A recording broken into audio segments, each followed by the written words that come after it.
Hello, my name is Adam Gray. I am sitting here with Maggie Kalt and Chris Bateson, the two stars of the upcoming show in second stage here at the Baldwin with Stagecrafters called Daddy Longlegs. And I am excited to get to know them a little bit better and to help anyone listening get to know them a little bit better. So, Maggie, I'm going to throw things to you first. Why don't you tell us a little about yourself and who you are playing in the show?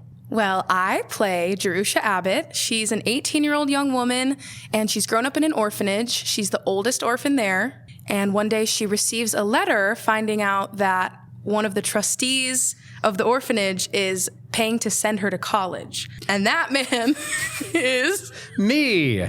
So I play Jervis. Basically, I am that benefactor. I'm a philanthropist. And so these orphanages, the people who live there, send me essays and I read through them. And the lucky few that I really appreciate, I go ahead and I sponsor them to go to college. And throughout that process, I also give them a number of rules and things like that they have to follow. I don't really want to deal with them. So I tell them, like, you have to write to me. Oh, that's another thing. The entire purpose is I want them to become good writers. And so I ask them to write to me to practice that sort of thing. And I don't want to write to them at all. Right. So I send him these letters every month talking about my studies, and he never answers me. And I give him the funny little nickname, Daddy Longlegs, because I saw his shadow in the driveway of the orphanage, and it was very tall. So call him Daddy Longlegs, like a spider. And so that's where the name comes from. And basically, Jervis, or Daddy Longlegs, is kind of a flat character. He comes in, he may be a little jaded, I'm not going to get into why, but he is enamored by the letters that Jerusha is sending him. He reads through these, and it just kind of like gives an extra sparkle to the world. And you get to watch as Jervis opens up throughout this entire process. Those are the characters you're playing, and we heard a little bit about who Jervis is like as a person. What is Jerusha like, Maggie, as a character? How do you get into that character? Well, I imagine her childhood was rough, growing up in an orphanage, but despite that, she's very sweet. She's extremely intelligent. She has a very witty sense of humor, and she's a very optimistic person. I think growing up, her imagination was her strongest weapon, and it sort of helped her see the world around her in a pretty optimistic way. And I think that sort of bubbly spirit she has is part of what opens up Jervis.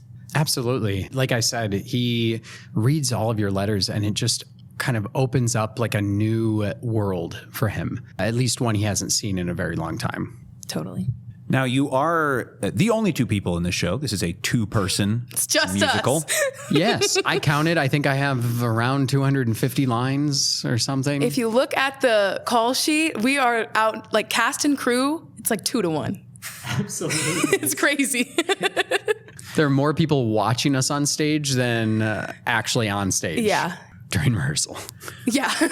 Who are some of the other collaborators you have? The two of you are the only ones on stage, but of course, shows are a big endeavor. Who are you working with? What are they doing? Well, our fearless leader, NJ, this is her first time directing, but I met her in 2024 doing a show at another theater where she was choreographing, and I loved working with her. I worked with her again after that, doing Rent here in 2024, and that's where I met Matt, our music director, and when I heard that they were the team behind this, I was very excited to audition, as well as the producers, Colleen and Emily, who I met through Rent as well. It was just like, it couldn't have been a better team. And Marcus, our assistant director, who I had never worked with, but everything I'd seen and heard of him made me really excited. Yeah, and it's kind of a similar story with me. I've known NJ and Matt since 2023.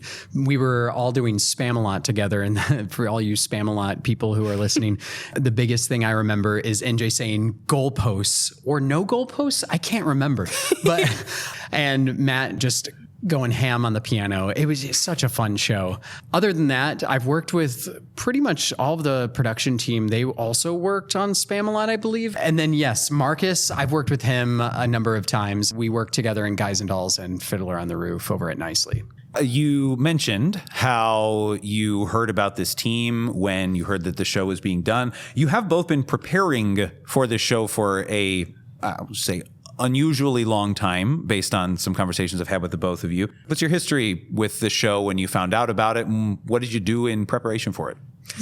So when I heard about this show, I immediately was like, well, I would love to be in a show that NJ's directing. So I went and had my first exposure listening to Daddy Longlegs.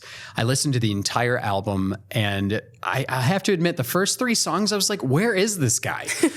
He didn't know. It takes like 4 songs for him to appear. But the entire album is just gorgeous music. It's all super well written and just super fun. I heard about it over a year ago, and I started listening to it, and I just fell in love. It ended up being my number 2 album of 2025, I think, on Spotify.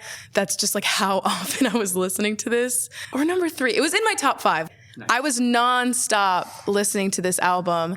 I got the Broadway HD free trial because there's a professional recording of the show, and I made all my friends watch it too. I became so obsessed.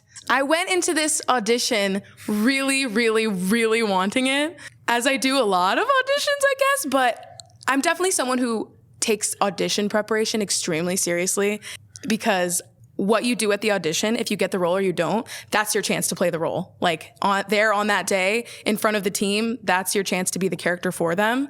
And so it felt like a lot of pressure because I love the show so much, but I was just so excited to be there and finally singing this music in front of people. Absolutely. And there was so much competition at the audition itself. It was an entire afternoon. I think it went from like 11 to 4:30 or something like that. And there were like 4 rounds of cuts. Yeah. And everyone just did a phenomenal job, and it was very stressful. It was very intimidating, the level of talent, even just the workshop. I remember going home and being like, well, I don't know. I felt exactly the same way. Yeah. So I think we're both just extremely, extremely grateful to be a part of this because we were such fans. And after the auditions, we have been working our butts off entire, what has it been, 2 months at this point? Feels like years. I know.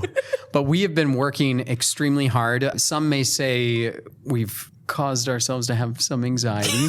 But we just care a lot. We do. And I learned something years ago when I was studying music at college. I was preparing for my own recital, and my coach at the time said, I would complain about how nervous I was. And his response was, no, being nervous is good. When you're not nervous, it means you don't care. And so ever since I heard that years ago, when I feel nervous, I reframe that. It's not because I am afraid I'm going to do a bad job. It's because I just want to do the best I can do out there. Absolutely. Maggie, I think you've been doing theater for a long time. What has your journey been like to get here? Yeah, so I was just a very rambunctious, loud little 8-year-old. And my mom was always saying, like, you should be on SNL. You just do all these funny bits and stuff. So she put me in a day camp, a theater camp when I was 8. And I just fell in love. It was my happy place. I felt like I had found my people. I had found the people that were the type of weird I was. And so then on, I did a lot of community theater. Of course, I did theater at my high school. And then, so I'm one of the unlucky 2021 graduates of high school. So, when the pandemic hit, I took a break from theater after high school for about 4 years. And when I came back, it was that show I did at Village Players, the prom, where NJ was the choreographer. And I was just right back in. I met people there that also did shows at Stagecrafters, where I did Rent. And now all my current friends, I feel like I met in that show. It's crazy. My lovely roommate, Tessa, is apprentice directing, and I met her in Rent. And I've just really found community here at Stagecrafters. It I walk in and chances are I'm going to see someone I know or just had brunch with or just did bar trivia with. All my friends are here, it feels like. So I'm really glad I came back to theater so I could find that. Chris, you too. I know you've got a story. What's your journey been like? Sure. So my theatrical journey has been kind of all over the place. And I did shows in high school, though I didn't start until 10th grade. And then after high school, I actually went into college for music. I studied opera, did a couple operas during my time at the university. And afterwards, I immediately switched over to musical theater. I did some community shows, and then I moved to Chicago and proceeded to not do theater for 10 years. I did a lot of singing stuff. I did, I've been in barbershop quartets, barbershop choruses. I've been in vocal groups that performed at the Drake, where I do like caroling with Dickens costumes and stuff like that. But I moved back to Michigan in 2019, and a couple of years later, I won't get into all the details, some personal stuff happened, and I needed to find something that was for me. And I remembered theater was just super important. And the moment I got back on stage, I knew this was for me. And I've been doing shows almost constantly since Baby the Musical over at Ridgedale. And Chris, you have other performing that you do outside of theater, yes? Oh, yes. Yeah, outside of, musical theater and barbershop and whatnot, I'm also a cantor over at Holy Name Catholic Church. I've been there for a number of months. So if you happen to show up on a Sunday, you'll see me. And every once in a while, you'll see me on a Saturday singing solo. If you want to catch me singing outside of Stagecrafters, usually we're leaving rehearsal to go to Pronto and doing karaoke. So Nice. It's a little different than church, but I highly recommend you check it out. Hey, it's just as important. Well, yeah, that's my church, really. Yeah, why not? Everyone uses music in a different way in their lives. Well, it has been great hearing about the show and hearing about the two of you. I hope everybody listening, if you weren't already intrigued, you're sufficiently intrigued to pick up some tickets, which you will want to do quite soon. Second Stage is not the largest venue in the world. It makes it a pretty cool place to see a show. So make sure to get your tickets before they sell out. This one very likely will sell out. Maggie and Chris, anything else the two of you want to share? Yeah. I have never done a Second Stage show before, and so if you haven't seen one, I'd like to say it is a very different experience. For most of the show, we are not actually looking at each other, Chris and I, and we really play off the audience.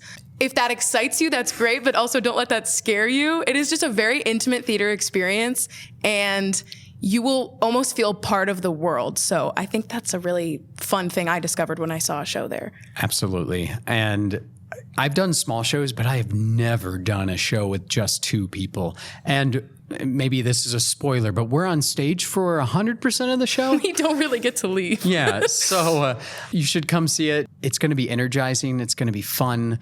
And you're going to see a story that has been told through time and logged through letters. Well, if you liked what you heard about the show, come see it at Second Stage. If you liked what you learned about these performers and they seem like cool people, you'll be about 15 or 20 feet away from them when you see the show, so you'll get to know them too. I know. I may shake your hand. When is the show, actually? It's March 20th through the 29th at the Second Stage here at Stagecrafters. It's only 2 weekends, so get those tickets. Friday, Saturday, Sunday? And the second weekend is Thursday through Sunday. Well, thank you for listening, everyone. Do again, make sure to pick up your tickets for Daddy Longlegs and, of course, the rest of the Stagecrafters season at stagecrafters.org. Thanks a lot. Thank you. Thanks.